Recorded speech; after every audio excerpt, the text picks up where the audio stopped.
بسم الله الرحمن الرحيم.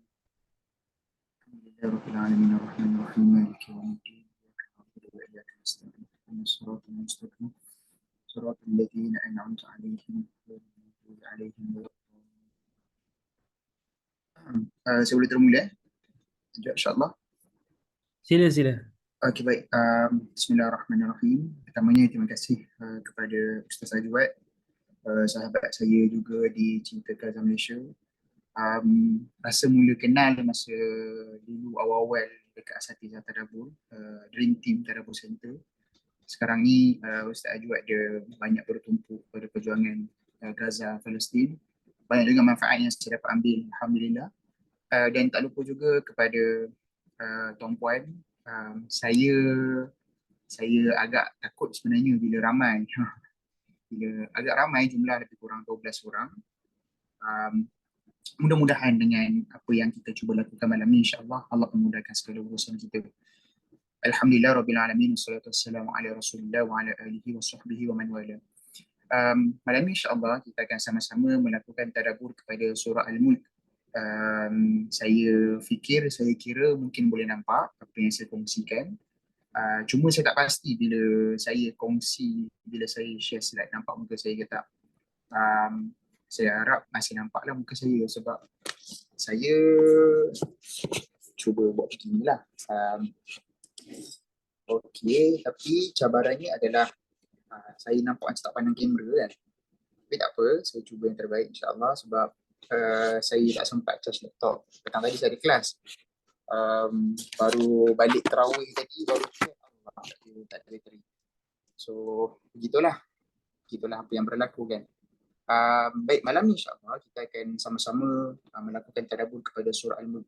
Tapi saya suka untuk kita setiap kali kita membuka mushaf Al-Quran, kita nak baca Quran, kita membuka pintu surah-surah yang penuh keajaiban. Atau perkara yang sangat penting adalah kita kena menganggap kita tak pernah tahu pun apa yang kita sedang baca. Quran yang kita sedang baca, kita kena ada mindset yang saya tak tahu apa-apa, saya kosong. Kan? Dan saya suka memetik apa yang disebut oleh Dr. Ahmad Naufal. Dr. Ahmad Naufal dia pernah sebut apa?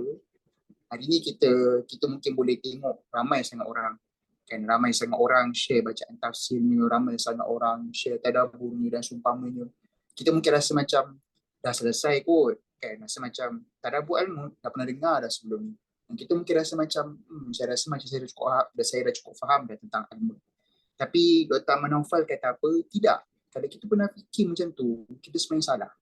Kan? Bahkan Al-Quran ni, perjalanan kita masih jauh. Sebagai contoh, ketika mana kita baca surah Al-Mulk. Surah Al-Mulk ni, ketika mana kita rasa macam kita dah tahu macam-macam pandangan, kita dah pernah dengar macam-macam tadabbur. Tapi Dr. Manafal kata apa? Kalau kita pernah fikir begitu, kita silap, kita salah. Sebenarnya perjalanan kita untuk benar-benar dapat mesej daripada surah Al-Mulk masih lagi jauh. Bukti yang paling jelas, apa yang menggambarkan perjalanan kita dengan Quran dan masih lagi jauh adalah Allah Subhanahu Wa Taala memerintahkan kita berulang-ulang kali membaca Al-Fatihah. Allah Subhanahu Wa Taala bila dia perintahkan kita buat something, dia bukan semata-mata tak ada tujuan.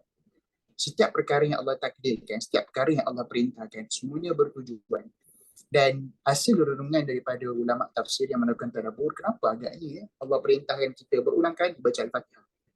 Antara sebabnya adalah kerana kita tak pernah dapat mesej yang Allah nak kita dapat daripada surah Al-Fatihah. Itu baru surah Al-Fatihah yang kita baca setiap hari, yang kita mungkin biasa dengar dah. Kalau tanyalah siapa pun, ghairil maghdubi alaihim siapa? Al-maghdubi alaihim siapa? Kita mungkin boleh jawab dengan bangga, Yahudi. Ad-dhalin siapa? Nasrani. Tapi walaupun kita dah tahu belum tentu dia menantijakan kepada perubahan sikap. Jadi itu mindset yang kita perlu ada bila mana kita membuka helaian mushaf, ketika mana kita bukan semata-mata nak baca untuk dapat pahala, tapi lebih besar daripada itu kita nak baca untuk dapat manfaat, dia membaikkan kehidupan kita. Itu sedikit sebagai permulaan. Dan apa yang dilakukan oleh Ustaz Ajwad, iaitu inisiatif untuk buat tadabbur. Dan mudah-mudahan apa yang tuan-puan semua, sahabat-sahabat, teman-teman lakukan, dia tidak terhenti semata-mata pada hafal. Kita kena tanya pada diri kita, kita menghafal Quran kerana apa tujuannya?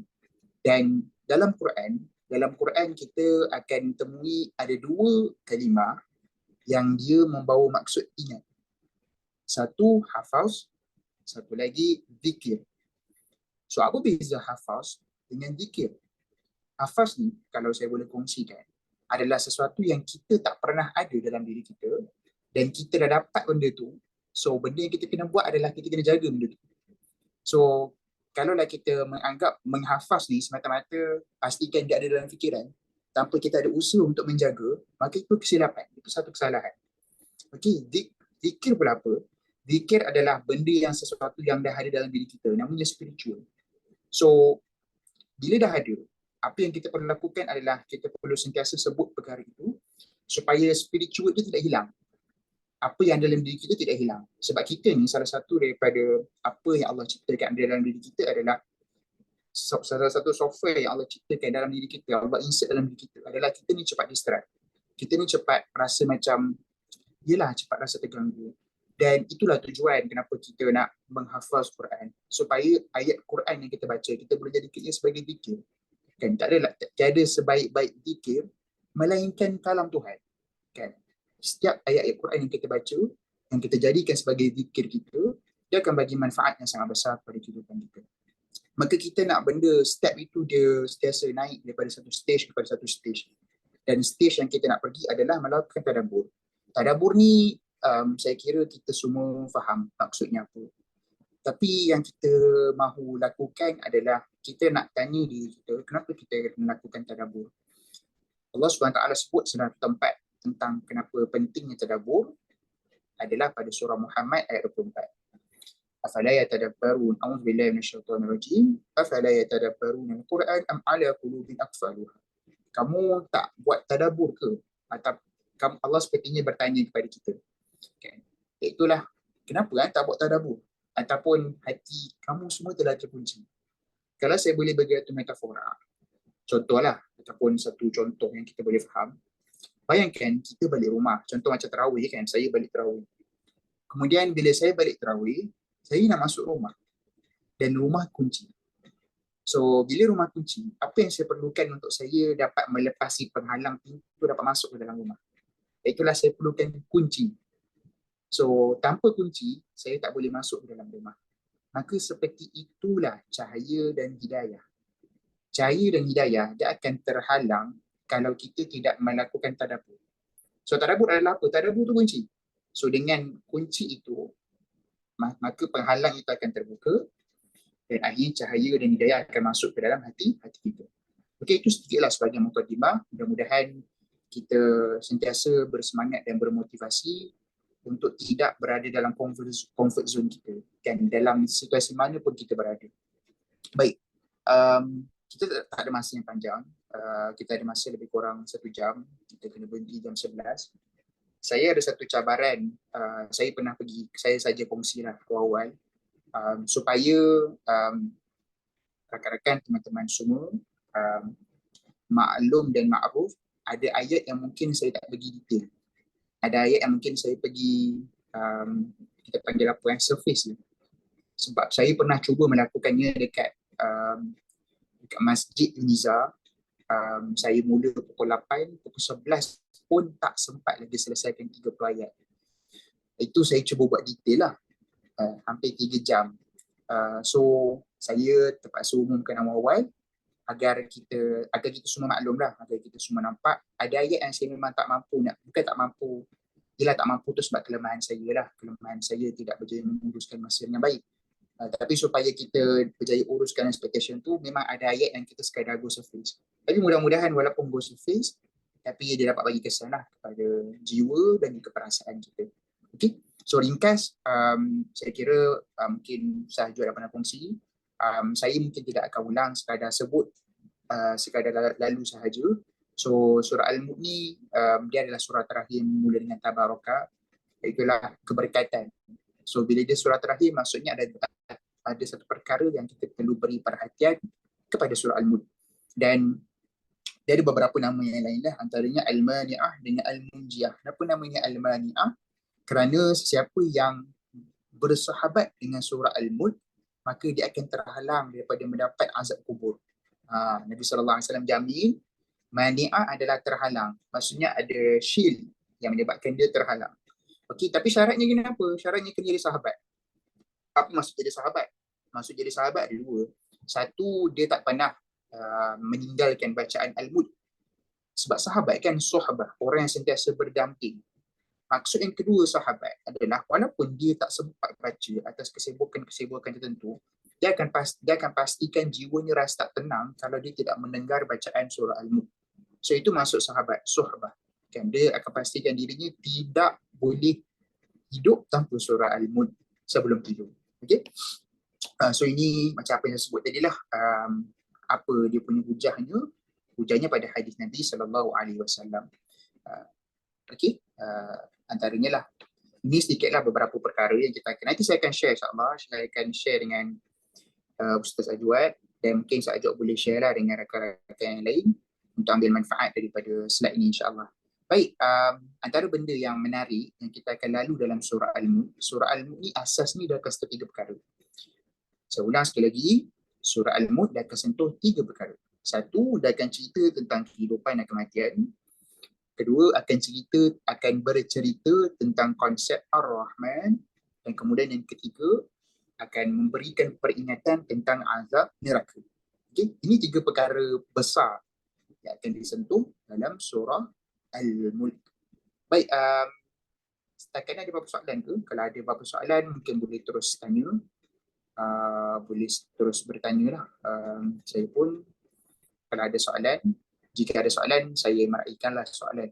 Saya harap dia tak jadi session macam dia terus je saya dengar. Kalau ada sesiapa yang nak mencelah, silakan mencelah, tak ada masalah. Mungkin ada pandangan dia nak share, ataupun ada soalan yang dia nak diajukan, pun boleh terus ajukanlah. Jangan simpan-simpan, takut lupa. Okay? Sama ada dua lah, boleh terus tulis kat ruangan chat, ataupun boleh terus mencelah je. Saya akan bagi ruangan, insyaAllah. So jangan, harapnya tidak menganggap macam kena dengar je ke kan. So kalau nak share pandangan pun tak ada masalah. Okay. Baik, jom kita sama-sama pergi kepada ayat yang pertama. Bismillahirrahmanirrahim. Tabarakalladzi biyadihil mulk wa huwa ala kulli syai'in qadir. Baik, ayat yang pertama, Allah Subhanahu Wa Taala menyebut, itulah Maha Berkat. Okay. Antara perkara yang menarik yang saya selalu kongsikan dengan pelajar-pelajar saya ataupun mana-mana tempat yang saya berkongsi tentang Quran, bila mana kita baca Quran terjemahan, kita jumpa dalam kurungan. Dalam kurungan ni dia bukan perkara yang asalnya ada. Dalam kurungan ni adalah tafsir yang ditambah. Okey? Sebab dalam bahasa, kalau kita kata maha tinggilah kelebihan, dekat kalimah mana dalam bahasa Arab yang maha tinggi kelebihan? Sebab maha tinggi, kalimah aliyu, ada jumpa kalimah aliyu? Tak ada. So ini adalah tafsiran yang dicadangkan oleh pentafsir supaya dia menambah baik kefahaman kita. Okay? So lepas ni kalau baca terjemahan, baca Quran, baca terjemahan, tiba-tiba jumpa dalam kurungan. So kita faham itu adalah tafsir yang menyebabkan kita dapat faham terjemahan itu dengan lebih baik. Okay? So maha berkat beserta maha tinggilah kelebihan Tuhan yang menguasai al-mulk, yang menguasai pemerintahan. Pemerintahan apa? Sebab kalau kita tengok kepada terjemahan saja al-mulk, kita mungkin tak faham lah. Kan? Kerajaan apa kan? Pemerintahan apa? Maka ditafsirkan, diletakkan tafsir dunia dan akhirat. Wa huwa ala, dan dia ke atas setiap sesuatu, dia mempunyai kekuatan, dia mempunyai kekuasaan. Okey, itu ayat pertama. So mari kita sama-sama daripada kefahaman ayat pertama ni, mari kita sama-sama pergi kepada beberapa perkara penting. So yang pertama adalah tabaraka. Saya nak kita bagi perhatian kepada beberapa perkataan penting lah, supaya dia membantu kita ada tadabbur yang lebih baik. Okey. Satu perkara yang saya nak kongsi, kalimat tabaraka hanya untuk Allah. Dia tak boleh untuk manusia. Okay? Sifat tabarak adalah sifat yang hanya layak bagi Allah. Okay?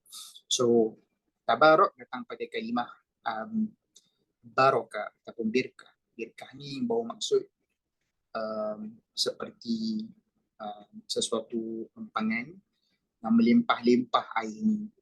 So ringkasnya, nak bagi mudah faham, tabaraka ni adalah kita sedang memuji Allah yang daripadanya melimpah-limpah kebaikan yang diberi kepada makhluk. So itu maksud tabaraka, maha berkat. Kita pun pernah dengar orang cakap, kalau macam birthday seseorang, kita akan ungkapkan, moga-moga dapat keberkatan umur. Apa maksud keberkatan umur? Maksud keberkatan umur tu, dia bukan semata-mata umur tu bertambah, tapi bagi setiap umur yang tersisa itu akan sentiasa terisi dengan kebaikan yang akan menyebabkan dia dapat manfaat. So tabaraka adalah kebaikan yang very beneficial. Okay, itu maksud berkat. Dan Allah Subhanahu Wa Taala menyebut pada ayat yang pertama, iaitulah di tangannya ada kekuasaan. Okey, al-mulk ni merujuk kepada kerajaan besar. Okey, dan menarik Allah Subhanahu Wa Taala menutup dengan wa huwa ala kulli syai' qadir.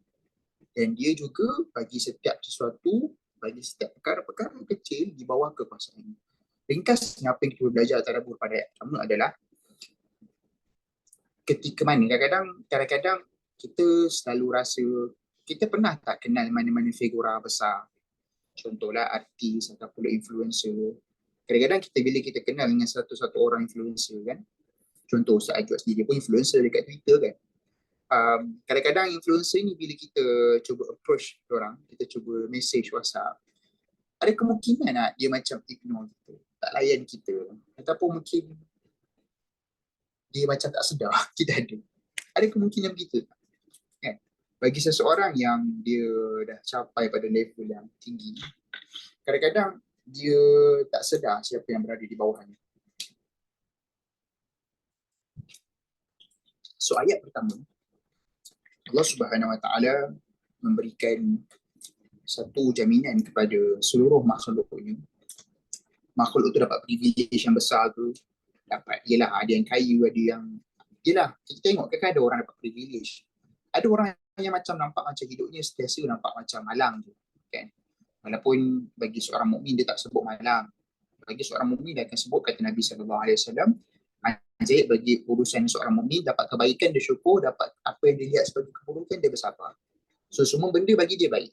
Tapi yelah, saya nak bagi mudah faham, contohlah ada seorang ni dapat, kita kadang-kadang kita rasa macam bestnya, hidupnya macam nampak lak je. Ada seorang lagi kita, dia nampak hidupnya malam je. Okay. So macam ada orang dapat privilege, ada orang macam hidupnya macam tak best. Okay. So mungkin dia akan rasa macam Tuhan tak pernah dengar doa saya ke. Okay. Tapi pada ayat pertama Allah SWT bagi tahu, even pada orang yang paling tertinggi levelnya, sampai pada orang yang paling rendah sekali levelnya, bahkan pada makhluk yang paling halus, semut, bakteria, Allah SWT sebut semuanya akan dapat kebaikan. Tak ada siapa yang akan tertinggi dan ditinggalkan. Semuanya akan mendapat rahmat dan kebaikan daripada Allah Subhanahu Wa Taala. Itu ayat pertama. So tadabbur yang kita belajar adalah the moment kita sedih, ketika mana kita cerita dengan, yelah, siapa-siapa, dengan pasangan, untuk yang dah kahwin lah pasangan, untuk yang dah kahwin dengan pasangan, untuk kawan-kawan, kadang-kadang kita cerita, diorang tak cukup mendengar. Contoh macam, yelah, kita minta bantuan pada kawan kita, dia tak yelah, dia tak ada bersama kita. So jangan pernah sedih, kerana Allah Subhanahu Wa Taala ada benda yang kadang kita nampak remeh. Kadang-kadang pernah yang orang macam nampak macam, alah, remeh je masalah kau ni. Remeh bagi orang lain, belum tentu remeh bagi Allah. Okay?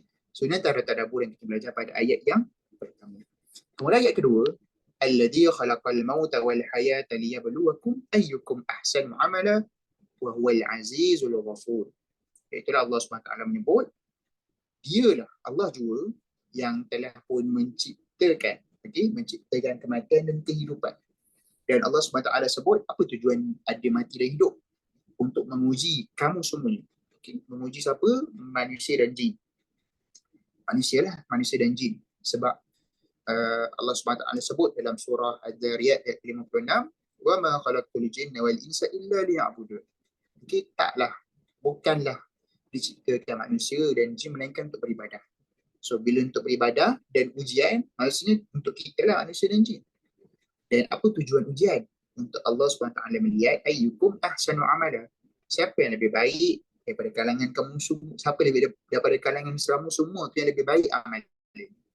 Dan dialah wa huwal azizul ghafur. Dan dialah yang maha agung, yang maha, yalah, bila agung macam tegas. Allah tu maha tegas. Dalam masa yang sama Allah tu maha pengampun.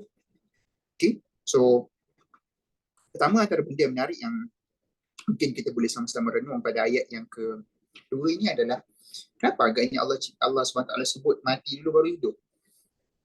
Kenapa mati dulu baru hidup? Kenapa tak sebut hidup dulu baru mati? Sebab kan kita bermula dengan hidup dan kita akan berakhir dengan mati.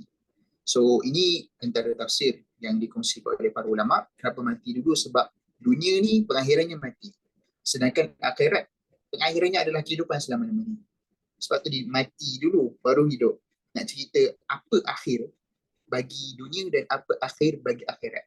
So pada ayat yang kedua, perkara pertama yang Allah nak ajarkan kepada kita adalah sepanjang kehidupan ni, sepanjang kita dekat dunia, kita kena sentiasa ada mindset sebenarnya apa akhir bagi tempat aku duduk sekarang dan apa akhir bagi tempat aku duduk nanti dekat akhirat.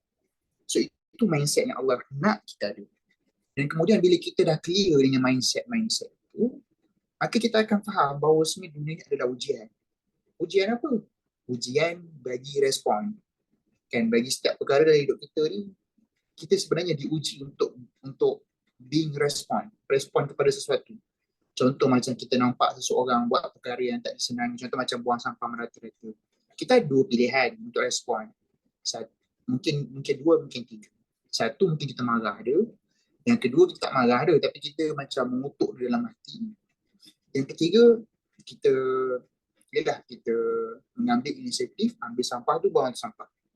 So kita tak buat benda-benda yang akan menyebabkan kita dapat dosa. So hidup adalah ujian, sama ada kita bagi respon dapat pahala ataupun bagi respon dapat dosa. Okay? Dan Allah SWT menyebut ayyukum, daripada kalangan kamu semua ni, siapa yang berjaya dalam ujian ini, dan Allah nak tengok siapa yang the best dia punya amal. Ada beza amal dengan fa'al. Fa'al ni perbuatan juga, amal ni pun perbuatan. So bezanya apa? Fa'al ni adalah perbuatan yang tak perlukan niat. Contoh, kita bernafas. Siapa kat sini yang bernafas dia perlukan niat? Esok hari kita kena berniat untuk bernafas ni. Kalau tak, kita tak bernafas. Tak boleh. Kita memang tak perlu niat pun bernafas. Kita memang akan bernafas. Contoh lah, itu contoh. Okay? So dia tak perlu intention lah. Dia tak perlu fikir panjang untuk buat benda tu. Itu maksud fa'al lah. Tapi amalannya adalah benda-benda yang kadang-kadang dia perlukan second thoughts. Kadang-kadang dia betul tak pernah buat ni. Dia macam banyak-banyak macam fikiran lah. Dia main. Itu amal lah. Okay? Jadi adakah ayat kedua mahu menjelaskan bahawasanya Allah nak kita bahasa mudahnya adalah adakah syurga itu nanti hanya dapat dimasuki oleh pemenang yang paling tinggi skor dan grade-nya. Sebab bila sebut macam yang lebih baik amalannya, kan nampak macam pertandingan. Macam kita sedang bersaing antara satu sama lain. Kan untuk pastikan kalau nak masuk syurga, kau mesti dapat A lah sebagai contoh. Ataupun dapat nombor 1, nombor 2, nombor 3. Tak dapat nombor 1, 2, 3, engkau tak akan masuk syurga. Contoh. Kan kita dapat gambaran, yelah itulah dunia kan. Dunia ni dia hanya mengiktiraf pemenang. Yang tak pemenang tu, engkau dianggap macam tak berusaha apa-apa. So adakah begitu? So apa yang dimaksudkan dengan ahsanul amalah? Dari dua penjelasan. Penjelasan yang pertama adalah iaitulah kita sentiasa melihat diri kita ini dari sehari ke sehari. I am improving or not. Okay? Itu yang pertama ya, maksud ahsanul amalah. Iaitulah kita tak bersaing dengan orang lain. Kita bersaing dengan diri kita. Itu maksud ahsanul amalah lah. Nabi SAW pun saya tak ingat Nabi ke ataupun kepada para sahabat. Tapi ada menyebut sebaik-baik orang adalah mereka yang dia sentiasa melakukan ihtisaban. Mungkin kita Nabi SAW sebut dalam sebuah hadis sebelum ayat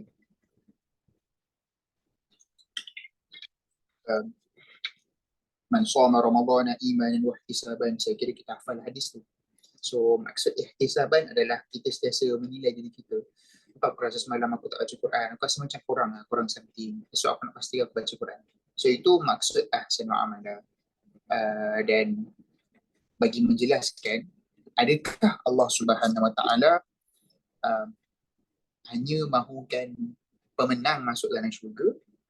Jawapannya ya dan jawapannya tak. Apa maksud ya? Itulah pemenang yang bila mana mereka sebab kita kena ingat kita masuk syurga dengan rahmat Allah. Tetapi nak dapat rahmat Allah, dia bukan duduk saja, duduk baring. Saya masuk syurga rahmat Allah. Allah nak bagi rahmat, saya duduk saja. Bukan macam tu. Cara dah dapat rahmat Allah, dia kita berusaha. So, kita buat benda yang Allah suka. Itu macam kita nak minta sesuatu pada mak ayah kita. Adakah kita akan dapat free-free? No, kita kena do something to impress our parents. So, ahsanul amalah ni daripada satu sudut selain daripada kita sentiasa improve ourselves, dia yang dimaksudkan dengan saya kata tadi, masuk syurga, adakah masuk syurga itu pemenang? Ya dan juga tak. Ya adalah kerana dia ada KPI tertentu untuk masuk dalam syurga. Tak, kerana Allah tidak mengukur pada achievement, Allah mengukur pada usaha. So apa yang maksudkan dengan ahsanul amalah ni adalah ya betul, masuk dalam syurga Allah nak tengok siapa pemenang, tapi bukan Allah ukur pada achievement kita di dunia. Ramai je orang yang jadi juara Olimpik dan seumpamanya, macam-macam achievement dia dapat, menulis buku, berkitab-kitab. Tapi bila sampai dekat akhirat, dia tak jadi pemenang. Sebab apa? Sebab dia beramal tidak ikhlas. Sebagai contoh, Nabi SAW pernah sebut tentang tiga orang yang dekat dunia champion, tapi dekat akhirat campak dalam neraka. Satu orang yang dia syahid dekat dunia, tapi bila tiba-tiba kena hisap dekat akhirat, dia campak dalam neraka. Sebab apa? Sebab dia berjuang tak ikhlas. Dia berjuang nak disebut-sebut sebagai syahid. Kemudian yang kedua adalah orang yang maksudnya jutawan, hartawan, dia selalu sedekah. Kan? Tapi bila depan Allah kena hisap masuk neraka sebab tak ikhlas. Kan? Dia nak orang kenal dia sebagai hartawan, sebagai jutawan yang dermawan. Kemudian orang yang ketiga adalah Allahumma salli ala sayyidina Muhammad, ada tiga orang. Seorang lagi saya lupa siapa. Ilmuwan seingat saya. Seorang lagi ilmuwan saya lupa. Tapi nak cerita betapa ya betul, nak syurga kena pemenang. Tapi dia bukan macam achievement dekat dunia. Okay, itu ayat yang kedua. Dan sebelum saya terlupa, ini benda penting. Kenapa Allah SWT tutup ayat ini dengan wahuwal azizul ghafur? Kerana Allah SWT nak bagi tahu, Allah tegas. Allah sangat tegas sebab dekat dunia ada orang yang dia tahu hidup ni ujian, tapi dia macam main-main. So bila dia main-main, Allah akan bersikap tegas, mengutuskan Rasul untuk bagi peringatan. Tapi dalam masa yang sama, kadang-kadang kita sentiasa berusaha nak jadi ahsanul amalah, kan? Tapi kadang-kadang kita jatuh, tersungkur, kita rasa down. Maka Allah SWT ada datangkan namanya Al-Ghafur, tak apa. Kalau kamu tak berjaya, tak apa. Kalau buat salah, it's okay. Okay, minta ampun, aku akan ampunkan kamu. Okay, itu ayat kedua. Indahnya kenapa Allah menutup dengan Al-Azizul Ghafur. Kemudian ayat ketiga, Alladhi khalaqa sab'a samawatin tibaqa. Ma tara fi khalqir rahmani min tafawut farji'al basara hal tara min futur. Okey. Itulah kemudian Allah Subhanahu taala berpindah menceritakan berkenaan ciptaan Allah kepada langit. Allah Subhanahu taala menjadikan langit itu berlapis-lapis. Berapa lapis? Ada 7 lapis. Okey. Dan Allah Subhanahu taala mengajak kita, Allah sepertinya mencabar kita, ma tara fi khalqir rahmani min tafawut. Tidakkah kamu nampak pada penciptaan Tuhan itu, okey, sebarang perkara yang tafawut. Tafawut ni adalah satu benda yang cacat. Okey, maksudnya ada kekurangan, ada ketidakseimbangan. Okey, maka farji'al basar hal tara min futur. Maka kembalikanlah pandangan kamu, adakah kamu akan nampak, kembalikanlah pandangan kamu, maka adakah kamu akan mendapati sebarang bentuk kelemahan. Okay, faqara. So ayat yang ketiga, ringkasnya Allah Subhanahu Wa Taala mengajak kita melihat langit. Dan Allah Subhanahu Wa Taala bukan sekadar ajak kita tengok langit kosong. Sebab perkataan yang digunakan adalah perkataan basar. Kalau kita perhatikan, Allah Subhanahu Wa Taala guna perkataan basar. Basar ni adalah satu bentuk penglihatan yang dia perlu didatangi dengan berfikir. Okay, kita ataupun dalam bahasa mudahnya, sebab ra'a ni adalah satu bentuk penglihatan yang kita dah biasa nampak. Okay? Kita dah biasa nampak dah benda tu. Maksudnya contoh macam benda yang kita always, bila dah selalu sangat nampak, kita tak fikir apa benda tu. Contoh macam selalu nampak traffic light. Kita keluar rumah nampak traffic light. So ada kita akan berfikir, kenapa traffic light ada kat sini? Kenapa tak ada kat sana? Ada, kita tak fikir macam tu. Kita macam tengok macam tu je lah. Tengok biasa. Okay? So kalau kita perhatikan Allah SWT sebut supaya kita bila tengok langit, tengoklah dengan pandangan yang seharusnya menyebabkan kita dapat rasa kasih sayang Allah Subhanahu Wa Taala. Kan pada penciptaan langit itu ada kasih sayang Allah. Okey? Allah Subhanahu Wa Taala, kalaulah kamu tak nampak lagi kasih sayang Allah Ar-Rahman, maka kembalikan lagi pandangan kamu. Tapi kali ini lihatlah, sebab tadi tara ma tara. Maksudnya adalah cuba kamu tengok. Maksudnya Allah tak menyuruh kita pada kita melihat itu dengan berfikir. Cuba kamu tengok pada penciptaan Ar-Rahman. Allah nak bagi tahu, Allah menciptakan langit itu tujuannya adalah kasih sayang kita. Kasih sayang Allah kepada kita. Kan tak ada benda yang apa yang kita nampak pada galaksi, ia adalah salah satu tanda kasih sayang Allah kepada kita manusia. Okay? Dan ketika mana kita rasa kita tak nampak kasih sayang Allah itu, maka Allah perintahkan kita cuba tengok balik. Cuba tengok balik, kali ni fikir pula. Kali ni kamu fikir pula, kamu rasa ada apa-apa kekurangan ke? Takkan kamu tak nampak lagi kasih sayang Allah? So ayat ketiga kita belajar, kadang-kadang pada setiap perkara yang kita lihat pada alam, kita selalu look ataupun take it for granted. Sedangkan pada alam itu ada perkara-perkara yang menyamankan, yang menyebabkan kita rasa tenang dan seumpamanya. Belajarlah daripada alam. Itu ayat yang ketiga. Kemudian ayat keempat, ثُمَّ رْجِعَ الْبَصَرَ كَرَّتَيْنِ يَنْقَلِبُ إِلَيْكَ الْبَصَرُ خَاسِئًا وَهُوَ حَسِيرٌ. Allah Subhanahu Wa Taala menyebut, kemudian kembalikanlah lagi pandangan kamu dan cuba fikir sikit. Tapi kali ini kamu lakukannya berkali-kali. Karrah. Okay? Karratain maksudnya karrah sekali. Karratain berkali-kali. So yanqalib ilaika al-basar. So pasti apa yang akan berlaku adalah akan berpatah balik pandangan kamu itu kepada diri kamu dalam keadaan kamu kecewa, kamu hampa dan kamu kepenatan. Dan wahuwa hasir, dan sedangkan dia siapa? Dia tu merujuk kepada kita lah. Kita wahuwa hasir, saat kita dah selesaikan perkara itu, kita akan dah habis tenaga. Kita dah penat dah. Kita macam buat benda sia-sia. Apa benda sia-sia yang kita cuba buat itu? Iaitulah Allah SWT ajak kita untuk berulang-ulang kali tengok ciptaan Allah yang ada kasih sayangnya. Tapi kadang-kadang manusia ni dia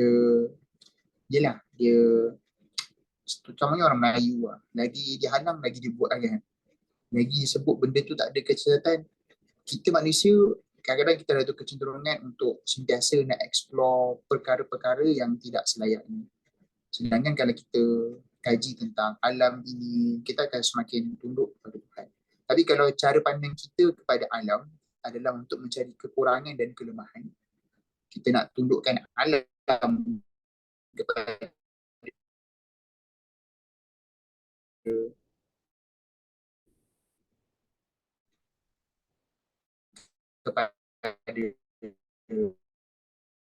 Allah SWT. Semoga kami sebagai manusia Al-Samawati wal-Ard akbar nas, penciptaan langit itu lagi besar penciptaan. Kita tak nanti ahsani takwim.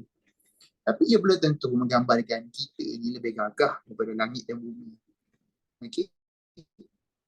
So ialah belajar daripada alam, bukan menundukkan alam kepada kehendak nafsu kita. Ayat keempat. Ayat kelima, Allah SWT walaqad zayyana asy-syayatin wa a'tadna lahum 'adzabas sa'ir. Salah satu daripada perkara yang kita tak nampak apa yang berlaku dekat langit adalah Allah jadikan dekat langit itu adanya protection. Kita tak nampak benda ni, tapi inilah realiti.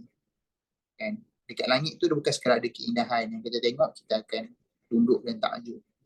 Tapi dekat langit juga ada satu perkara yang sedang berlaku, iaitulah di mana um, langit itu sedang dilindungi daripada dicerobohi. Siapa yang menceroboh langit? Iaitulah jin, syaitan daripada kalangan jin. Okay. Syaitan daripada kalangan jin. So dekat ayat 5 ni kita belajar tu perkara. Satu, Allah SWT sebut kadang-kadang pada perkara yang kita nampak indah, kan? Itu macam Allah SWT sebut langit itu dihiasi dengan langit dunia dihiasi dengan benda yang indah lah. Bila sebut perhiasan, maksudnya benda tu cantik, yang benda tu indah. Tapi daripada satu sudut, benda yang nampak indah itu Allah SWT sebut dia ada tujuan yang lain. Itulah tujuan untuk melindungi apa yang berada di langit. Apa yang sebenarnya syaitan cuba lakukan dekat langit? Syaitan ni dia sedang cuba mencuri dengar apa yang sedang berlaku di langit. Dan antara perkara yang syaitan cuba lakukan adalah dia nak cuba melihat takdir-takdir tentang masa depan. Sebab tu jangan pelik lah kalau ada bomoh-bomoh yang macam boleh meramat. Sebab dulu memang ada sebacaan saya kepada tafsir. Dulu macam ada kelonggaran sikit. Maksudnya jin boleh terbang sehingga ke langit. Tapi bila jin dah mula melepasi batas, maka pada ketika itu kawalan diperketat. Allah alam, dia baca kepada tafsir lah. So nak bagi tahu memang ada usaha-usaha daripada jin yang jahat. Dia membisikkan kepada manusia supaya sibuk nak tahu tentang masa depan, sibuk nak tahu apa jadi. Sebab tu Nabi SAW pernah sebut jangan sebut perkataan kalau, ya. Sebab tu adalah gangguan syaitan. Kalau ni adalah bisikan pertama syaitan supaya kita have doubt punya takdir. Jadi Nabi SAW sebut jangan sebut kalau. Alah, kalau lah aku tak jalan lagi mesti okey je, tak sakit. Sebab aku jalan dah. Jangan sebut macam tu. Takdir Tuhan akan tetap berlaku. Okay. So ayat kelima kita belajar tentang bintang. Okay. Tentang bintang yang indah. Satu sudut, bintang ni dari dua manfaat kalau kita belajar pada ayat yang kelima. Manfaat yang pertama adalah dia kelihatan indah, menunjukkan jalan kepada kita di dunia. Manfaat yang kedua adalah dia untuk menyerang, protect urusan-urusan dekat langit. Wa'atadna lahum 'adzabas sa'ir, dan kami akan sediakan bagi mereka azab yang menjulang-julang as-sa'ir. Dan bukankah ini antara perkara yang menarik ini ayat kelima ni. Ia seperti menggambarkan, seperti ini menggambarkan Quran itu sendiri. Quran satu sudut, dia bagi kita direction tau. Apa perkara yang kita, Quran ni bukan semata-mata indah. Bahkan Quran ni jadi direction kepada kita. Sebagaimana bintang dia direction kepada pengembara yang mengembara pada kegelapan malam. Okay. Sepertinya kita yang berada dalam kegelapan, maka Quran dia menjadi bintang-bintang untuk guide kita mana jalan yang kita harus tuju. Sebab tu kalau dalam surah Waqiah sebut wa innahu laqasamul law ta'lamuna azim innahu laqur'anun karim. Kan? Bintang itu dia dikaitkan dengan Quran. Dan Quran yang sama. Dan dia bukan semata-mata untuk menyamankan perasaan kita semata-mata. Tetapi Quran juga ketika mana kita mula melampau batas, maka Quran dia akan serang kita. Quran dia akan menegur kita apa perkara yang tidak sepatutnya kita lakukan. Tapi kalau kita masih lagi nak jadi buat langkah batasan, maka Allah bagi jaminan, bagi janji yang kalau masih lagi nak kekal dengan kejahatan, maka tempatmu dalam neraka. Wa'atadna lahum 'adzabas sa'ir. Ayat ke-6, walilladzina kafaru bi rabbihim 'adzabu jahannam wa bi'sal masir. Dan untuk orang-orang yang kufur kepada Tuhannya akan disediakan azab neraka, azab jahannam, dan itulah seburuk-buruk tempat kembali. Okay? Allah SWT sebut um, siapa yang disebut kufur kepada Tuhan. Yang disebut kufur kepada Tuhan ni, dia bukan bermaksud semata-mata bermaksud orang yang bukan Islam, yang kafir. Tapi sebab dia sebut jelas kafaru bi rabbihim. Maksudnya adalah apa? Bila datang perintah Tuhan, bila datang peringatan Tuhan, dia memilih untuk ingkar. Dia memilih untuk being denial. Dia memilih untuk mempertahankan apa yang dia pegang sebab dia tak boleh terima apa yang datang daripada Tuhan sebab dia bercanggah dengan apa yang dia pegang. So, itu juga satu bentuk peringatan kepada kita. Kadang-kadang kita selalu melihat kafaru ni kepada orang bukan Islam lah. Tapi kafaru bi rabbihim ni juga jadi peringatan kepada kita. Kan? Kita kena ingat setiap ayat Quran tujuannya kepada kita, sasarannya adalah kita. Okey. Walilladzina kafaru bi rabbihim adzabu jahannam wa bi'sal masir. Ayat ketujuh, idza ulqu fiha sami'u laha shahiqan wa hiya tafur. Allah SWT gambarkan apa panorama dalam neraka. Iaitulah idza apabila ulqu, datang pada kalimah laqiya. Laqiya ni dipertemukan. Tapi kalau kita lihat dalam ayat ni terjemahannya dicampakkan dalamnya lah. Okay. So apa yang akan berlaku adalah untuk orang-orang yang kufur kepada Tuhannya, mereka akan dicampakkan ke dalam syurga, yang dalam syurga, astagfirullah. Dicampakkan dalam neraka. Dicampakkan dalam neraka, yang mana dalam panorama kena campak itu, apa yang mereka dengar, sami'u laha syahiqan wa hiya tafur. Kan, dia mendengar satu suara yang sangat kuat, menakutkan, menjerit, sehingga kan jeritan itu sahaja pun dah boleh menimbulkan rasa gerun, dan itu juga adalah bentuk siksaan. Okey, wahia tafur, menggelegak azab neraka.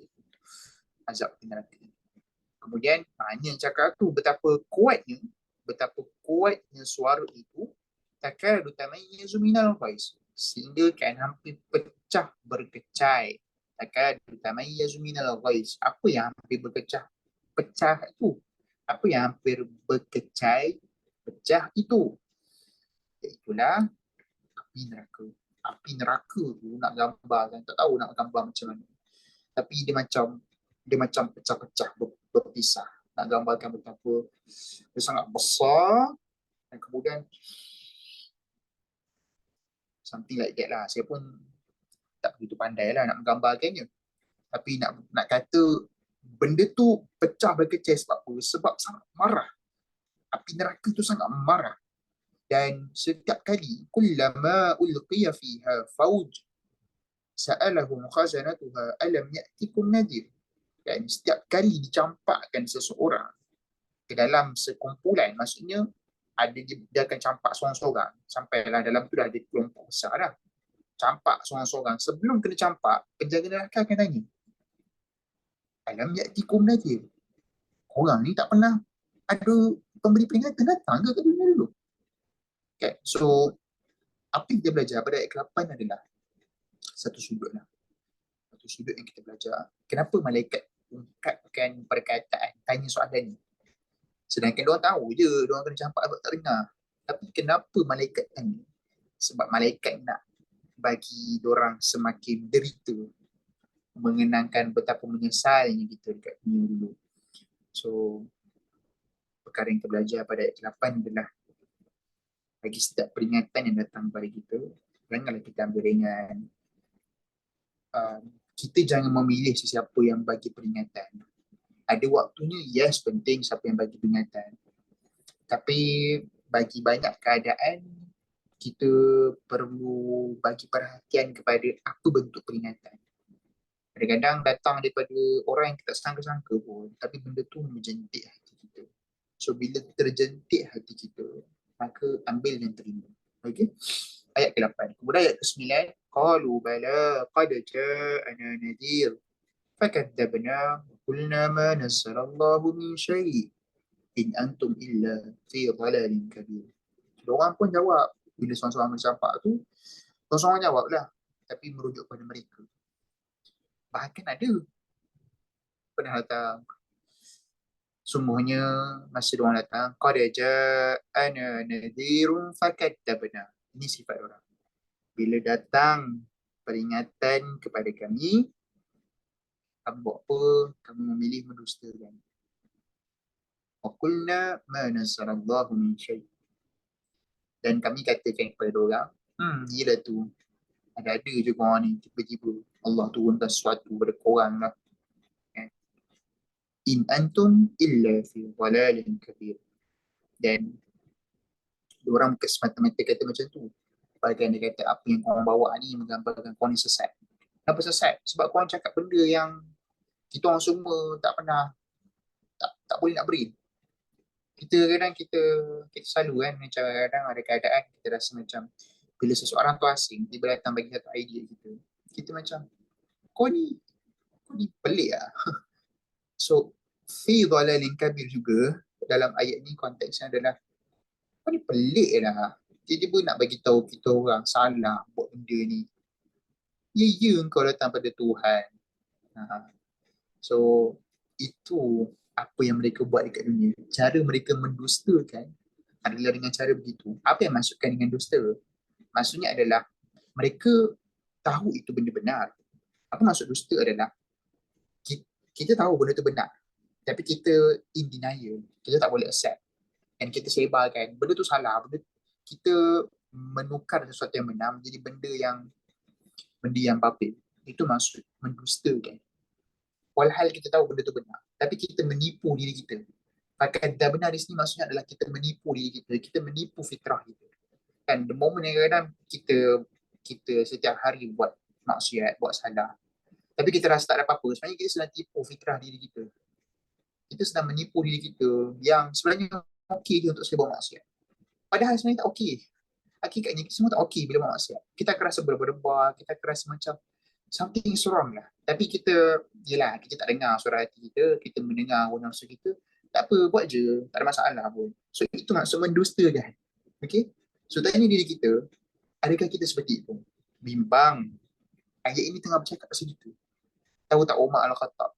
Umar Al-Khattab, bahkan beberapa orang sahabat, orang setiap kali baca ayat pasal neraka, diorang akan menangis. Antaranya adalah, seingat saya, Abdullah bin Mus'ab bin Umair, silap. Antara sahabat yang bila baca pasal neraka, bukan Mus'ab bin Umair, Abdullah bin Umar, dia akan menangis. Dan kemudian orang tanyalah, bukankah kau dah jamin masuk dalam syurga? Tapi dia tetap nangis. Dia tetap nangis sebab dia risau. Dia ada perangai tu, ataupun dia lah yang disebut pada ayat 9, 8, okay? Ayat 9. Kemudian disambung, waqalu law kunna nasma'u aw na'qilu ma kunna fi ashabis sa'ir. Kamu jawab, kalaulah kami dengar dulu ataupun kami berfikir, maka pasti kami terjadi daripada kalangan neraka. Okay. Maksudnya adalah apa? Kenapa Allah SWT tak sebut nampak? Kenapa sebut dengar atau fikir? Sebab untuk sesuatu itu menatijahkan kepada perubahan. Dua panca indera yang paling penting. Bukanlah dinaik pada penglihatan, tapi inilah dua panca indera yang akan menyebabkan sampai ke hati. Satu dengar, satu fikir. Dua ni, kalau kita manfaatkan dengan baik, dia akan menyebabkan hati kita sihat. Tapi jelah Allah Subhanahu Wa Taala gambarkan fa'atarafu bidambihim fasuqan li ashabis sa'ir. Mereka mengiktiraf dosa-dosa mereka, tapi apa yang berlaku menyebabkan mereka makin jauh dengan rahmat Allah. Mereka menyebabkan mereka makin jauh dan mereka menjadi ahli neraka. So ayat ke-11, kalau kita syarat taubat kan, antara syarat taubat kan mengakui kesalahan, kesilapan. Tapi kenapa ayat 11 ni mengakui kesalahan, kesilapan tak menyebabkan dapat rahmat Allah, makin jauh dengan rahmat Allah? Sebab time's up. Okay? So kalaulah kita tak nak jadi macam ayat 11 ni, banyakkanlah mengiktiraf dosa kita masih dekat dunia. banyaklah mengaku kesalahan masa dekat dunia. Jangan dah mati macam Fir'aun dan nyawa kat kerongkong, baru masa tu nak mengaku salah, baru masa tu nak nyatakan iman. Okay? Biarlah apa yang kita lakukan dekat dunia akan menyebabkan kita dapat rahmat dan makin dekat dengan Allah dekat akhirat. Jangan masa dekat akhirat baru sibuk nak bertaubat kerana ia tak akan bantu kita dapat rahmat Allah. Okay? Kemudian ayat 12, innal ladina yakhshawna rabbahum bil ghaib lahum maghfiratun wa ajrun kabir. Sesungguhnya orang yang takutkan Tuhan mereka dengan dengan cara dia meyakini perkara-perkara ghaib, bagi mereka keampunan dan juga pahala yang besar. Beza tadi, lawan. Ayat 11 tadi tak dapat. Ayat 11 tadi dia tak dapat pengampunan. Ayat 12 dapat pengampunan. Ayat 11 tak dapat pengampunan. Ayat 12 dapat pengampunan. Sebab apa? Sebab dekat dunia walaupun sebab ayat 11, ayat 10, ayat 9, 8, 7, 6 adalah orang yang dia memilih untuk mendustakan perkara-perkara ghaib. One of the things. Tapi ayat 12 adalah orang yang dia percaya kepada perkara ghaib yang mana menyebabkan dia takut pada Tuhan. Walaupun tak nampak benda ghaib, sebagai contoh tak nampak malaikat, tak nampak benda yang Rasul cakap sebagai contoh. Sebab kalau kita perhatikan dengan baik rukun iman, kebanyakan rukun iman ni tak nampak, benda tak nampak. Tapi the moment kita percaya, the moment dia menatijahkan kita takut kepada Tuhan, maka Allah SWT sebab apa? Dia akan dapat keampunan dan dia akan dapat pahala yang besar. Pahala yang besar di sini merujuk kepada dapat syurga. Okey? Innal ladina yakhshawna rabbahum bil ghaib lahum maghfiratun wa ajrun kabir. Kemudian ayat 13, wasirru qawlakum aw ijharu bih innahu alimun bidatis sudur. Allah Subhanahu wa taala bagi tahu kepada kita sama ada kita cakap slow ke, kita cakap dengan suara yang jahar orang dengar, kan?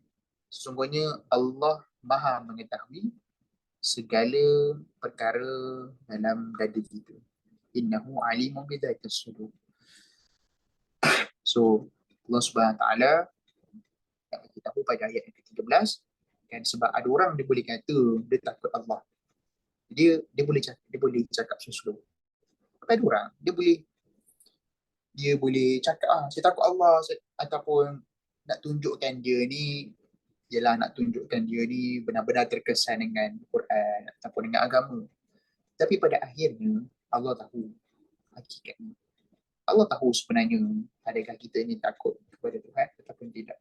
Fasiru qawlakum wajharu bih innahu alimun bidzatis sudur. Dia relate dengan ayat yang ke-12. Dan Allah SWT menyebut ala ya'lamu man khalaqa wa huwal latiful khabir. Tidakkah Allah itu, kan, tidakkah Allah itu dia mengetahui siapa pun yang dia ciptakan. Wa huwal latiful khabir, dan Allah itu maha halus. Dan dia maha halus dan khabir adalah benda yang sangat detail. Okey, dekat ayat 14 ni ada beberapa perkara yang disebutkan. Yang pertama adalah Allah bagi tahu Allah sangat kenal makhluk yang Allah ciptakan.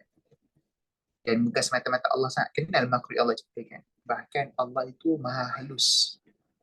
Maksudnya macam nak cakap Latif ni kalau khabir ni maksudnya adalah very terperinci, very detail. Latif ni macam mana nak sebut, nak gambarkan keadaan dia.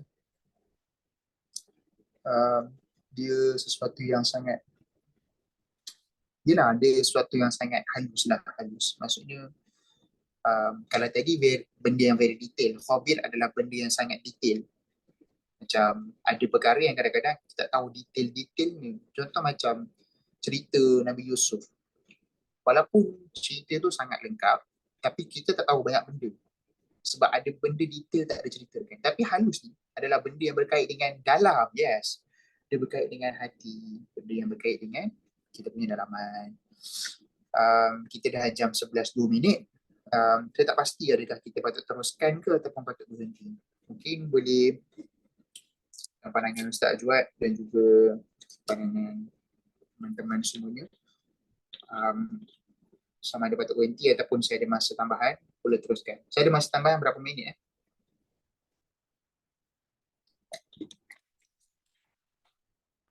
Ustaz, insyaAllah Ustaz boleh teruskan sampai Ustaz rasa nak habiskan pun okey. Kalau para peserta yang ada urusan lain, tak ada masalah untuk kita live dulu. Nanti boleh tengok rakaman insyaAllah. InsyaAllah saya teruskan Baik, kita sambung ayat 15. Ayat 15 Allah SWT menyebut huwallazi ja'ala lakumul arda dhalulan famshu fi manakibiha wa kulu min rizqihi wa ilaihi nusyur. Dialah Allah yang menjadikan bumi ini dalul. Dalul ni dia membawa erti sesuatu yang dijinakkan lah, seperti dijinakkan. Okey, tunduk. Famshu fi manakibiha wa kulu min rizqihi. Yang mana kesan daripada itu, kita dapat berjalan pada manakib. Kita dapat berjalan pada setiap tempat yang kita nak tuju. Ceruk-ceruk rantaunya, indah sekali terjemahan yang diberikan oleh Abdullah Masmi. Dan kita dapat wakulu min rizqihi, kita dapat cari rezeki kan? Dengan asbab Allah jadikan bumi itu ditundukkan, maka kita mudah nak cari rezeki kan. Kemudian Allah SWT sebut wa ilaihi nusyur, pada akhirnya kita akan kembali kepada Tuhan. So antara perkara yang indah pada ayat 15 adalah Allah SWT dia sebut pasal kita, dan kemudian Allah SWT sebut pasal nikmat yang Allah jadikan untuk memudahkan kita beramal. So apa nikmat itu? Iaitulah Allah ja'ala dengan khalaqa, dia berbeza tau. Khalaqa ni adalah cipta kita. Khalaqa adalah dijadikan sesuatu yang tak pernah ada pun sebelum ni. Contoh macam ni botol air kan. So saya disebut khalaqa kalau tak pernah ada bentuk botol seperti ini sebelum ini. Tapi ja'ala adalah sesuatu tu dah di khalaqa, dah cipta, tapi dia being modified sesuai dengan keperluan pengguna ataupun keperluan sesiapa lah. Pada ayat ini Allah SWT sebut untuk keperluan kita. Allah modify bumi ini supaya mudah untuk kita. Mudah untuk kita beribadah. Mudah untuk kita berjalan di bumi. Kenapa nak berjalan kat bumi? Supaya kita dapat melihat kesan-kesan peninggalan hamba yang kufur kepada Tuhan. Kan ada ayat sebelum. Dan kita juga dapat melihat kesan peninggalan hamba-hamba yang soleh. Kan, supaya kita ambil manfaat daripada kedua-dua. Wakulu min rizqi, supaya kita bekerja sebagai daripada ibadah. Pada akhirnya kita akan kembali kepada wa ilaihi nusyur. Okey, ayat 15. Kemudian ayat 16, amintum man fis sama'i ay yakhsifa bikumul arda fa idha hiya tamur. Amintum, adakah kamu akan rasa aman kepada Tuhan yang berada di langit? Okey, yang mana amintum man fis sama', yang mana Tuhan itu dia boleh ay yakhsifa bikumul ard. Tuhan itu dia boleh jadikan kamu itu ditimbus oleh bumi. Faidah hiya tamur, maka bumi itu boleh bergegar dengan serta merta. So apa kaitan ayat 16? Ayat 15 maksudnya adalah Allah bagi tahu, Allah telah permudahkan bumi ini untuk kita beribadah, menjadi hamba, menjadi khalifah.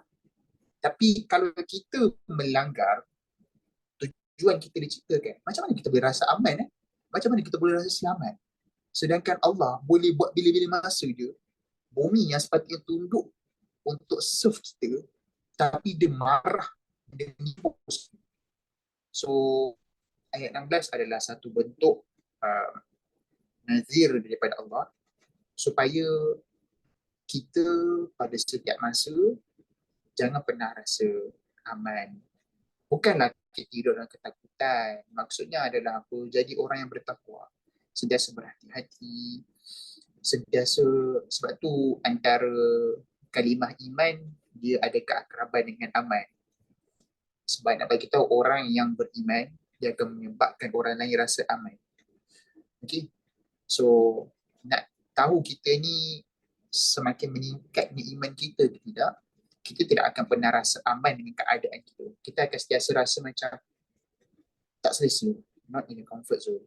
Okay, ayat yang ke-16. Ayat ke-17, amintum man fis sama'i an yursila 'alaikum hasiba fasata'lamun kaifa nadhir. Okey, kedua-dua ni ayat 16 dan 17 dia sebenarnya berkait dengan kita manusia yang berjalan dekat bumi. Berjalan dekat bumi, antara yang kita akan jumpa adalah siapa umat terdahulu yang dia pernah bumi terbalik timbus dan bumi itu bergegar. Siapa umat Nabi yang pernah bumi terbalik kena timbus sebab dia dapat nikmat daripada Allah, dia salah guna nikmat. Okay, antaranya kaum Nabi Lut. Ayat yang ke-17, am amintum man fis sama'i ay yursila 'alaikum hasiba. Atau adakah korang boleh rasa aman dengan Tuhan yang berada di langit? Dia bukanlah bermaksud Tuhan itu tempatnya di langit, tapi nak bagi tempat Tuhan itu pada kedudukan yang sangat tinggi. Okey, pusat pemerintahan pada tempat yang sangat tinggi, yang dia boleh utuskan kepada kamu hasiban. Hasiban ni adalah angin ribut yang datang bersama dengan batu. Fasata'lamuna kaifa nadir. Kamu akan mengetahui bagaimana buruk kesan daripada amaran itu. So ayat yang ke-17 pula cerita pasal siapa?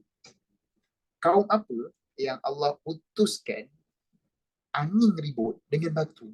Kan ada juga kaum daripada Nabi terdahulu yang dia mengingkari nikmat Allah dan mendustakan Rasul. Ya, ini menyebabkan dia kena azab.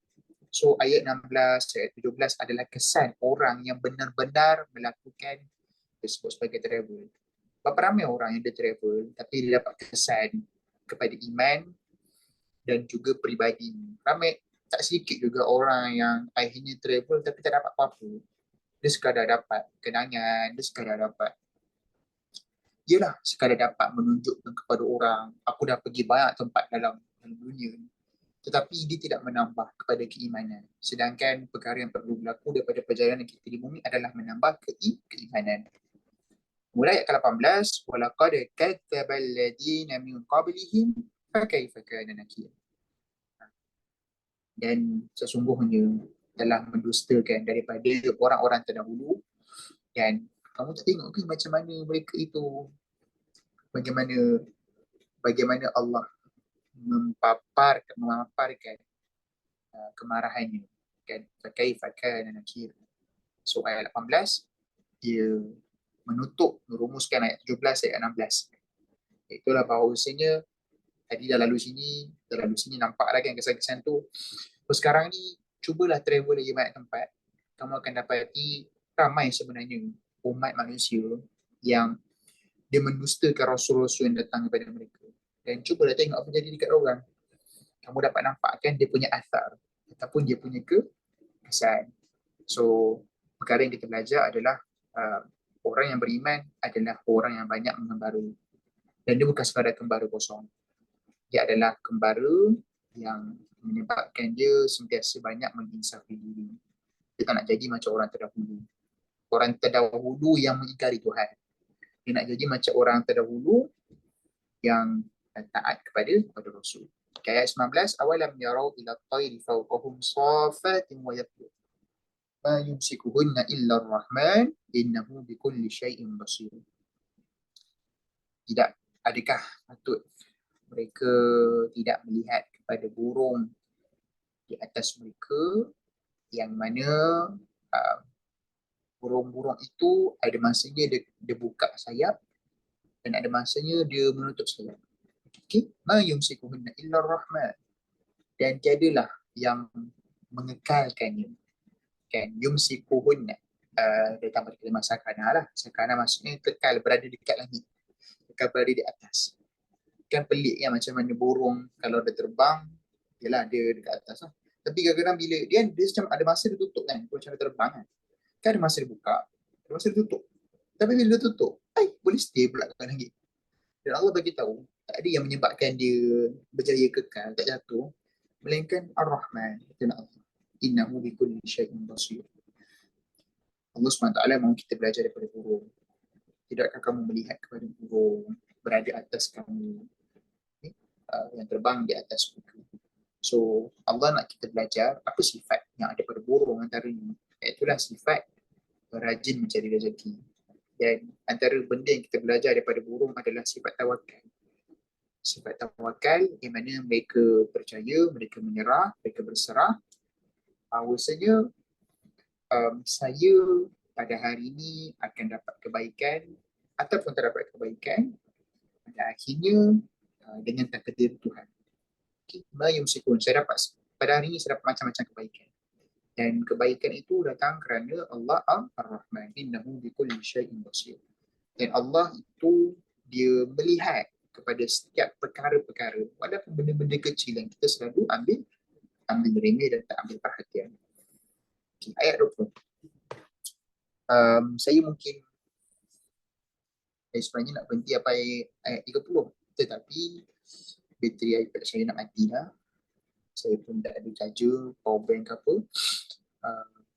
Tengoklah mungkin kat mana yang saya rasa mampu bertahan, di situlah saya berhenti.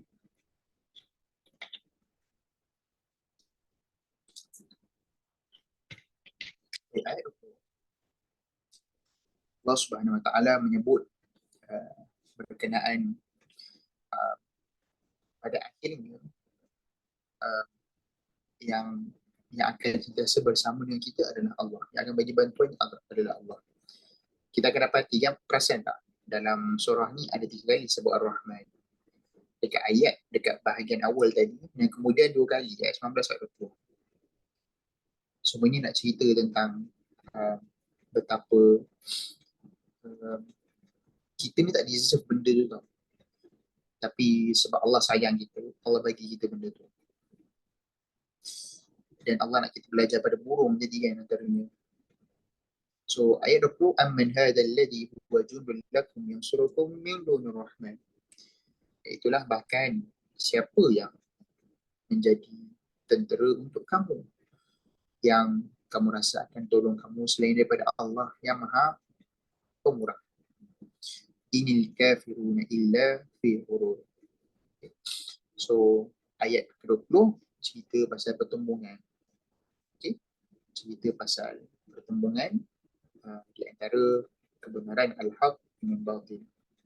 Allah SWT bagi tahu, bagi kita orang yang beriman, kita mencapai kemenangan bukan sebab kita capai kemenangan, tapi kita capai kemenangan kerana ada bantuan daripada Allah Ar-Rahman. Dan orang-orang kafir, beza orang kafir dengan orang beriman. Kita orang beriman, kita percaya kita menang bukan kerana upaya kita. Dia setiap ayat, kalau kita perhatikan dengan baik, dia sentiasa relate dengan ayat sebelum. Burung dia tak percaya dia dapat rezeki kerana usaha ni. Burung percaya dapat rezeki kerana bantuan daripada Allah. Bantuan daripada Ar-Rahman. Sayangnya Allah kepadanya. Kalau Allah tak tolong dia untuk kekal dekat atas kedudukan ni, maka dia takkan boleh terapung di udara. Dia mungkin akan jatuh. Terbang sikit jatuh. Terbang sikit jatuh. Terbang sikit jatuh.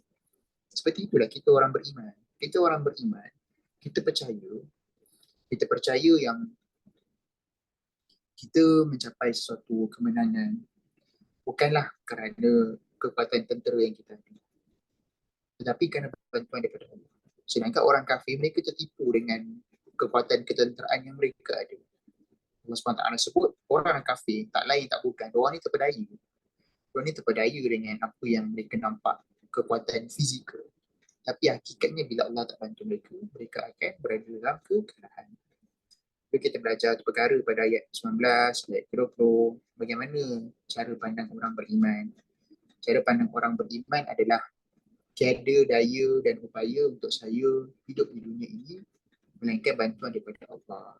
Tapi janganlah kita, mindset kita adalah tak berusaha. Itu salah pula cara fikir tu. Untuk bantuan Allah sampai, kita kena berusaha. Okay.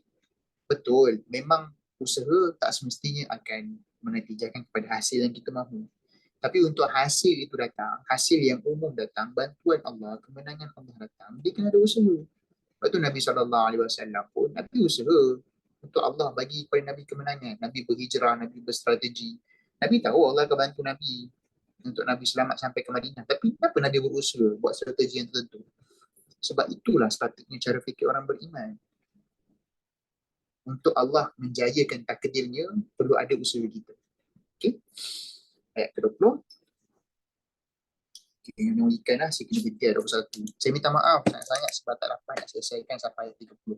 Nanti mungkin boleh sambung dengan Ustaz Ajwad kot, insyaAllah. Ada sesi, ialah sesi spesifik dengan Ustaz Ajwad kan. Ustaz Ajwad ni pun saya pernah dengar tadaburnya Alhamdulillah sangat mendalam untuk kita sama-sama pedoman. Baik, ayat yang terakhir, ayat yang ke-21, amman hadzal ladzi yarzuqukum in amsaka rizqahu bal lajju fi 'utwin wa nufur. Atau siapa yang dapat bagi rezeki kepada kamu sekiranya in Allah masakan ni sempit kan, ataupun menahan rezekinya. Rezeki siapa? Rezeki Allah lah untuk sampai kepada kita. Bal lajju fi 'utwin wa nufur. Tapi kebanyakan daripada mereka yang mensyirikkan Allah, mereka terus kekal dalam keadaan sombong angkuh serta melarikan diri pada kebenaran. So Allah bagi tahu, Allah maklumkan menerusi ayat 21 bahawasanya rezeki itu hakikatnya datang pada Allah. Kalaulah Allah pilih sempitkan rezeki seseorang, maka takkan ada sesiapa yang boleh bantu untuk menyebabkan dia dapat rezeki. Tapi sifat manusia, dia susah nak accept the fact. Dia susah nak menerima kebenaran. Allah bagi tahu orang-orang musyrik ni, ketika mana disempitkan rezeki, dia bukan keadaan yang dia menginsafi diri, tapi dia terus menyalahkan Tuhan, dia sombong, dia ulu, dan dia rasa macam apa yang dia buat betul, dia salahkan Tuhan, dia salahkan Rasul. Kau dah Rasul penyebab aku tak dapat rezeki. Dan sebab kau ada, dulu masa kau tak ada, okey je rezeki. Dan sekarang ni kau ada, habis dah sempit rezeki. Dan dia akan sentiasa mengelak daripada mengakui kebenaran. Maka perkara yang kita belajar pada ayat 21 adalah macam apa yang disebutkan, terkadang Allah mensempitkan rezeki kita bukanlah bertujuan supaya kita dapat keburukan, tapi Allah bertujuan menyempitkan rezeki kita supaya kita opposite kepada ballaju fi utwi wa nufur. Kita reflect diri kita. Mungkin Allah nak menegur saya, mungkin ada suatu perkara yang silap yang saya lakukan sehingga kan Allah sempitkan rezeki saya. Sebab dalam surah Al-Fajr ada sebut fa'ammal insan idza mabtalahu rabbuhu fa'akramahu wa na'amahu fayaqulu rabbi akraman. Antara sifat manusia ni adalah bila diuji dengan dapat rezeki yang banyak, dia akan rasa macam Tuhan muliakan dia. Tapi bila rezeki disampaikan wa ammal insan idza mabtalahu faqadara alayhi rizqahu fayaqulu rabbi ahanan. Bila Allah sampaikan rezeki saya, Allah hinakan saya lah kot. Bukan begitu. Kadang-kadang Allah sampaikan rezeki sebab Allah nak bagi kebaikan. Allah jadikan macam susahnya dapat ujian ni lah. Bukan sebab Allah nak hina kita, tapi kerana Allah nak bagi kita kebaikan. Allah Ta'ala alam. Saya terpaksa berhenti di sini dulu. Saya minta maaf atas kekurangan, kelemahan, tak berjaya menyempurnakan baki lebih kurang 9 ayat lagi. Itu datang pada kelemahan diri saya sendiri. Moga-moga Allah SWT ampunkan kelemahan saya dan juga memberikan kebaikan kepada teman-teman, tuan-tuan semua, insyaAllah. Saya harap apa yang baru sahaja saya lakukan kongsi kepada tuan-puan, satu sudut dia bukan semata-mata menyebabkan kita nampak perspektif tadabbur dan tafsir, tapi yang lebih besar daripada itu adalah supaya bila kita baca satu ayat ke satu ayat, berpindah satu ayat ke satu ayat, kita akan dapat lihat ayat kedua, dia rupanya ada kaitan dengan ayat pertama. Ayat ketiga, rupanya ada kaitan dengan ayat kedua. Allah SWT bila menyusun setiap satu ayat, dia bukan kebetulan, melainkan ada tujuan. Ada tujuan untuk memberikan kita kesedaran dan memberikan kepada kita petunjuk. Jadi mudah-mudahanlah apa yang saya kongsikan dia membuka fikiran kita kepada cara pandang begitu kepada Al-Quran. Wallahu ta'ala a'lam. Saya serahkan kembali kepada Ustaz Ajwad untuk menutup majlis insya-Allah. Jazakumullah khair, Ustaz Fakrul. Alhamdulillah, kita kita bukannya nak target dapat banyak-banyak, tapi kita nak tengok biar less is more lah kan, biar walaupun sedikit tapi memberikan bekas dalam hati kita insya-Allah. Saya rasa sangat banyak ilmu baru juga yang saya belajar daripada surah Al-Mulk, terutamanya bila kita tengok tadabbur, sebab tadabbur ni dari lain orang walaupun ayat yang sama mungkin dapatan yang berbeza-beza kan. So kita bila berkongsi sesama kita, kita dapat satu cara pandang yang barulah terhadap surah-surah dalam Al-Quran. InsyaAllah untuk pertama Ustaz Fakrul, kita dalam kelas ni sebenarnya adalah kelas hafal Quran dan hari ni dah masuk hari ke-6, esok ke hari ke-7. Jadi para peserta ni antaranya adalah menghafal surah Al-Mulk, kira dah 6/10 daripada surah Al-Mulk tu untuk kita cuba hafal lah. Kalau kita target memang kalangan peserta ni adalah orang-orang yang sibuk pun. Bukannya pelajar tahfiz, bukannya orang yang memang masa dia khusus untuk menghafal Quran, tapi sekurang-kurangnya kita dapat hafal surah-surah pilihan. Kenapa? Untuk supaya bila kita membaca dan mengulang bersama dengan kefahaman, dia tak samalah dengan kita baca tanpa kefahaman. Jadi terima kasih banyak sekali lagi kepada Ustaz Fakhrul Islam. InsyaAllah kita mungkin aturkan sesi lain untuk kita sambung ayat ataupun surah ini. Ataupun mungkin kalau ada kesempatan untuk surah-surah seterusnya pula insyaAllah. Itu saja untuk malam ni, kita tangguh dengan tasbih kafarah dan surah Al-As. Jumpa lagi sesi akan datang. Assalamualaikum warahmatullahi wabarakatuh. Terima kasih semua. Selamat.